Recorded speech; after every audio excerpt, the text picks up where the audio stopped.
अखिल भारतीय मराठा महासंघ आणि मराठा स्वराज्य भवन ट्रस्ट यांच्या वतीनं शिवराज्याभिषेक सोहळ्यानिमित्त 1 जून ते 3 जून दरम्यान विविध कार्यक्रमांचं आयोजन करण्यात आलंय. आज याचा शुभारंभ फेटा बांधणे प्रशिक्षण शिबिरानं करण्यात आला. कोल्हापूरच्या पारंपरिक वेशभूषेत फेट्याला अनन्यसाधारण महत्त्व आहे. ही फेटा बांधण्याची कला मात्र खूप कमी लोकांना येते. त्यामुळे या प्रशिक्षण शिबिराचं आयोजन करण्यात आलं होतं. या शिबिराचं उद्घाटन नाना सावंत यांच्या हस्ते करण्यात आलं. यावेळी जवान जय हिंद चंद्रहार पाटील यांची प्रमुख उपस्थिती होती. यावेळी मिलिंद चव्हाण यांनी सर्वांना फेटा बांधण्याचं प्रात्यक्षिक सादर करत प्रशिक्षण दिलं. सर्वात प्रथम जय हिंद यांना फेटा बांधण्यात आला. शिवराज्याभिषेक सोहळ्यानिमित्त विविध कार्यक्रम आयोजित करण्यात आलेत.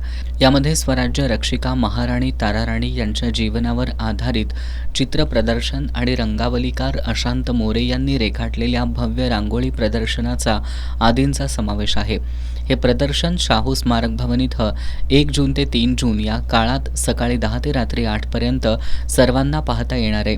2 जून रोजी सायंकाळी 5:30 वाजता स्वातंत्र्य सौदामिनी महाराणी ताराराणी यांची शौर्यगाथा यावर ज्येष्ठ इतिहासकार डॉक्टर जयसिंगराव पवार यांचं व्याख्यान, तर 3 जून रोजी भद्रकाली ताराराणी समोर दिल्ली दिनवाणी झाली यावर इतिहास अभ्यासक इंद्रजित सावंत यांचं व्याख्यान आयोजित करण्यात आलंय.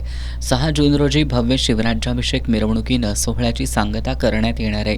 यावेळी अखिल भारतीय मराठा महासंघाचे राष्ट्रीय उपाध्यक्ष वसंतराव मुळीक, महिला जिल्हाध्यक्षा शैलजा भोसले, संयोगिता देसाई, आयशा खान, रोहिणी मुळीक, CM गायकवाड, प्रकाश पाटील, गोपाळ पाटील, अवधूत पाटील आदी उपस्थित होते.